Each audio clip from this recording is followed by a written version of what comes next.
Salam kerahiman. Hari ini 25 November. Kita akan baca dari 3 nomor. 1429, 1500, dan 1502. Kita mulai ya. Dalam nama Bapa dan Putra dan Roh Kudus. Amin. 1429. Maka aku bertanya kepada Bapa pengakuanku, apa yang harus kulakukan?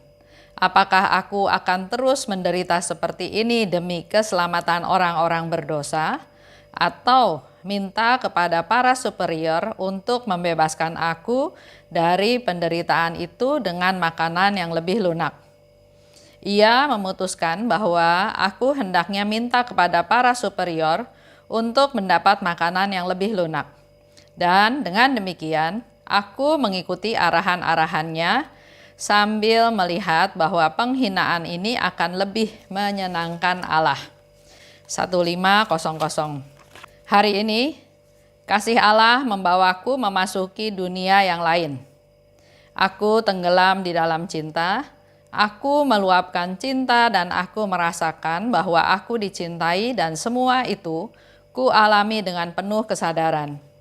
Sambil menyadari kemuliaan Allah yang agung dan kekecilanku sendiri, jiwaku terbenam di dalam Tuhan. Tetapi lewat pengetahuan, ini kebahagiaanku meningkat. Kesadaran ini sedemikian nyata di dalam jiwaku, sedemikian kuat dan sekaligus sedemikian lembut. 1502. 20 Januari 1938. Aku tidak pernah merayu seorang pun. Aku tidak tahan mendengar sanjung puji yang berlebihan, karena kerendahan hati sejati selalu bersikap apa adanya. Tidak ada bujuk rayu dalam kerendahan hati yang sejati. Memang, aku menganggap diriku yang paling kecil di seluruh biara, tetapi di lain pihak, aku menikmati penghormatan yang tinggi karena menjadi mempelai Kristus. Aku tidak peduli yang sering kudengar dikatakan orang bahwa aku ini sombong, karena aku tidak menghiraukan penilaian manusia yang tidak melihat dengan cermat motif yang ada di balik tindakan-tindakan kita. 25 November. Aku bertanya pada Bapa pengakuanku, apa yang harus kulakukan? Ini menunjukkan satu ketaatan, karena memang Yesus pernah bilang, tanyalah kepada Bapa pengakuanmu. Jadi jangan kehendak sendiri yang dilakukan. Apakah terus menderita demi keselamatan orang berdosa? Atau minta pada superior untuk membebaskan aku dari penderitaan ini dengan makanan yang lunak? Ini terjadi, Suster Faustina sakit ya, sedang sakit. Nah pertanyaannya, dia juga mungkin sudah nggak tahan dengan kondisi yang terus berlarut-larut sehingga dia bertanya kepada Bapa pengakuan, saya lanjut menderita demi keselamatan orang berdosa atau saya minta sama superior untuk dapat makanan yang lunak. Dan Bapa pengakuan mengarahkan supaya Suster Faustina memilih alternatif yang kedua, yaitu berkata pada para superiornya untuk dapat makanan yang lebih lunak. Hal sederhana ya, tapi Suster Faustina punya ketaatan, punya kesetiaan, dia selalu bertanya, bukan maunya saya. Ya, oh saya sakit, saya lemah, saya nggak berdaya. Kalau saya lanjutkan saya akan tambah parah dan mungkin akan nggak bisa bertahan dan nanti mati. Jadi saya harus lakukan ini, lakukan itu. Nah, di sini kita belajar kerendahan hati dari Suster Faustina. Dia bertanya sambil melihat bahwa penghinaan ini akan lebih menyenangkan Allah. Di satu pihak, mungkin ya, kita lihatlah sekelilingnya Suster Faustina itu banyak suster-suster yang juga nggak senang atau nggak suka atau mencibir atau menghina Suster Faustina. Ada yang bilang, enggak mungkin Yesus mau berbicara sama kamu yang tingkatannya rendah. Enggak mungkin kamu jadi santa, mana mungkin level kamu jadi santa.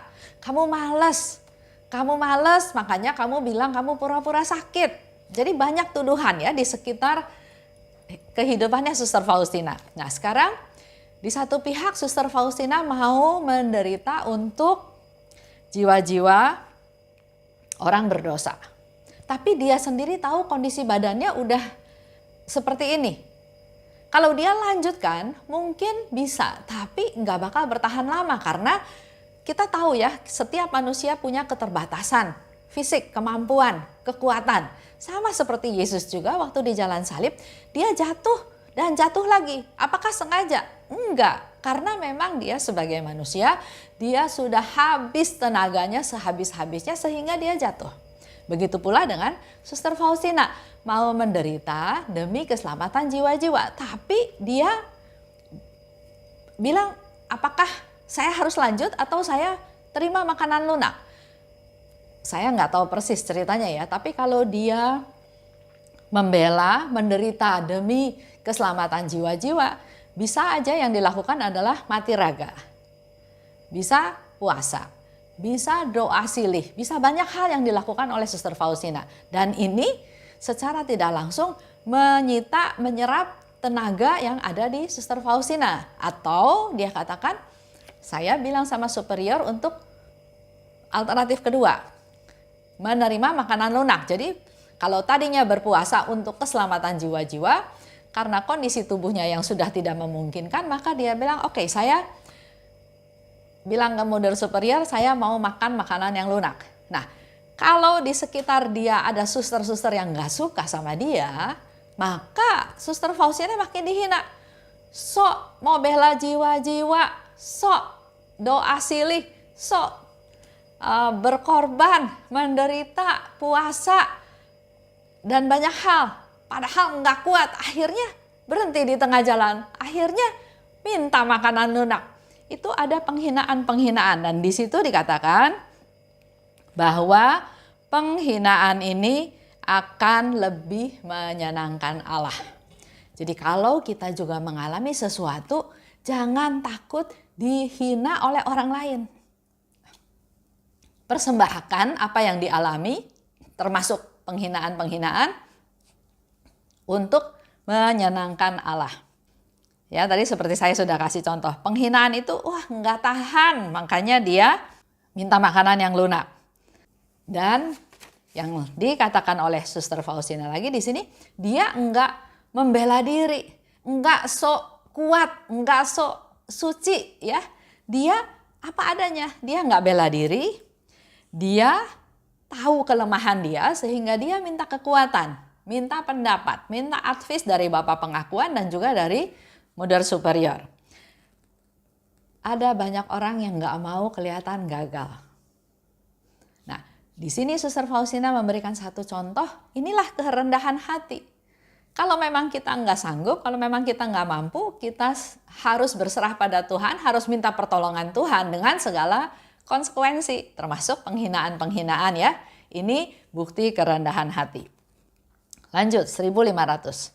Hari ini kasih Allah membawaku masuk ke dunia lain. Aku merasa bahwa aku dicintai. Aku tenggelam dalam cinta. Semua itu dialami dengan penuh kesadaran.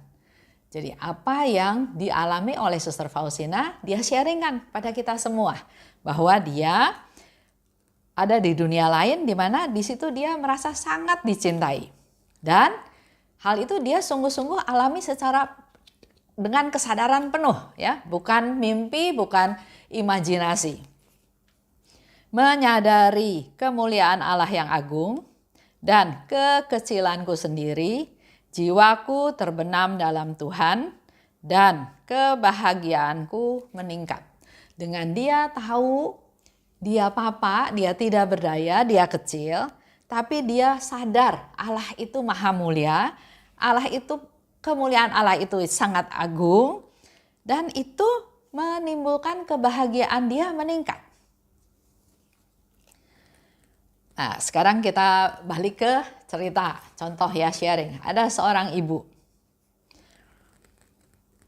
Dia merasa gagal. Dia merasa apa yang sudah dia perjuangkan itu hilang gitu aja.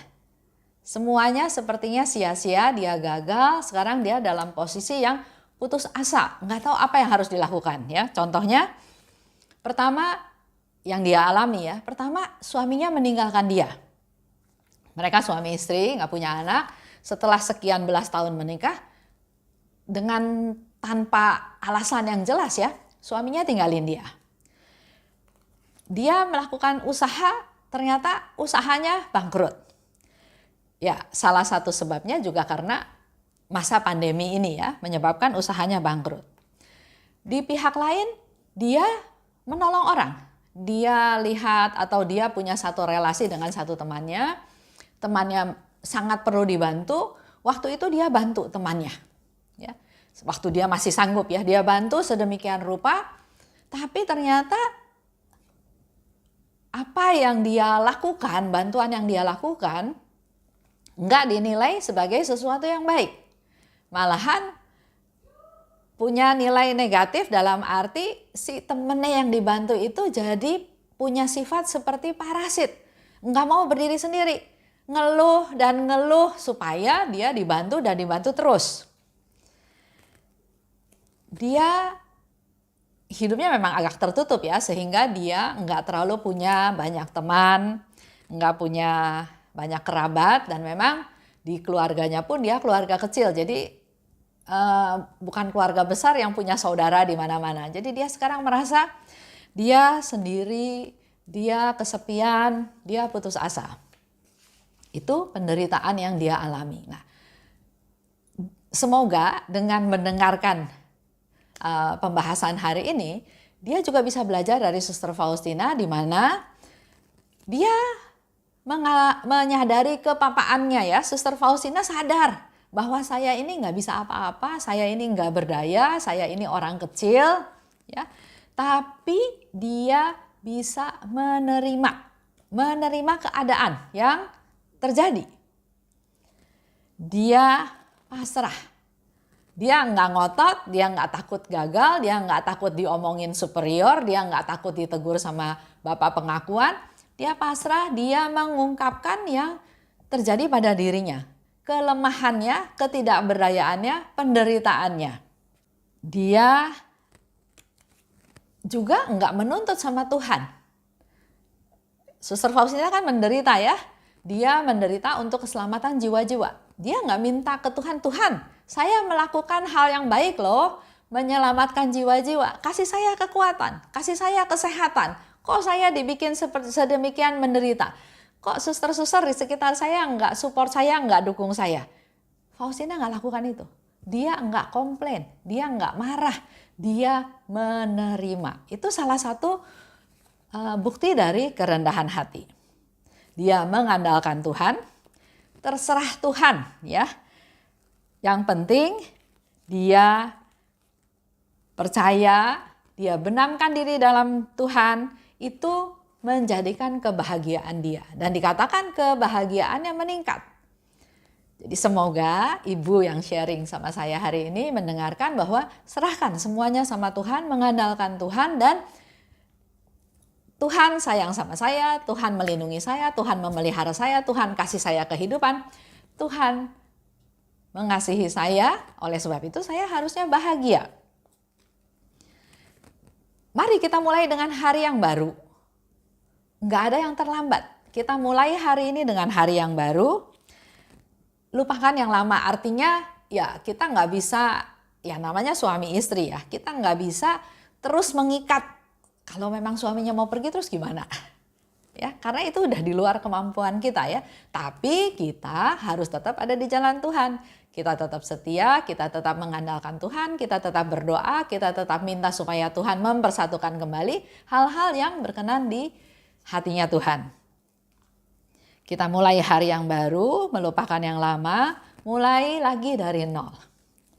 Maju ke depan bersama Tuhan, lebih mengandalkan Tuhan. Nah, mungkin ini semua boleh menjadi satu masukan juga buat kita semua ya. Khususnya teman-teman devosan yang ada di KAJ, Keuskupan Agung Jakarta. Kita sekarang sudah dapat arahan dari Bapak Uskup untuk tahun 2021. Itu disebut programnya adalah tahun refleksi, di mana kita semua diajak untuk menengok kembali perjalanan hidup kita selama ini. Saya umur 64. Apa sih yang sudah saya lakukan? Apa sih yang saya alami? Apa sih yang saya rencanakan? Ayo kita di tahun 2021 ini kita mengevaluasi, menengok kembali perjalanan hidup kita. Apakah sudah menyenangkan Tuhan? Apakah kita masih egonya yang lebih besar? Apakah kita masih fokus kepada kehidupan duniawi? Apakah talenta-talenta yang Tuhan beri sudah kita pakai, sudah kita manfaatkan dengan sebaik-baiknya? Mari kita semua mengevaluasi. Sekarang bulan November sudah mau habis ya. Kita akan masuk ke bulan Desember dan bulan depannya itu sudah tahun 2021. Dengan masa pandemi seperti ini juga ada sedikit arahan atau ada masukan dari kenapa ya dipilih tahun refleksi. Di sini dikatakan apa yang dikehendaki Allah dalam masa pandemi COVID ini. Itu boleh menjadi bahan refleksi kita ya. Dan yang kedua, mencari kebaruan apa yang diharapkan Allah muncul setelah masa pandemi COVID-19 ini berlalu. Itu menjadi pegangan kita, PR kita untuk di tahun 2021. Itu aja renungan hari ini ya. Kita masuk ke dalam doa penutup. Dalam nama Bapa dan Putra dan Roh Kudus, amin. Allah Bapa yang Maha Baik, terima kasih atas pengajaran pada hari ini, di mana kami boleh kembali lagi belajar dari Suster Faustina tentang kerendahan hati. Kegagalan bukan sesuatu yang perlu disembunyikan, tapi diakui. Dan dengan ketidakberdayaan, dengan kepapaan, dengan keterbatasan, justru kami makin bersandar padamu Tuhan, makin berserah padamu, makin menyerahkan segala sesuatunya dalam bimbinganmu, dalam pimpinanmu. Berkati kami semua Tuhan, khususnya kami para devosan di Keuskupan Agung Jakarta, di mana sudah dapat arahan dari Bapak Uskup tentang tahun 2021 untuk mengevaluasi, melihat kembali seluruh kehidupan kami. Urapi kami Tuhan, berkati kami agar kami tidak menyia-nyiakan waktu yang Kau beri, tapi melakukan hal-hal yang berkenan kepadamu. Jamahlah kami Tuhan, ubahlah kami menjadi orang-orang yang rendah hati, yang hidup berkenan di hadapan-Mu.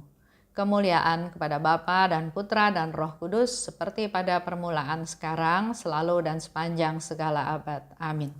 Dalam nama Bapa dan Putra dan Roh Kudus. Amin. Salam kerahiman.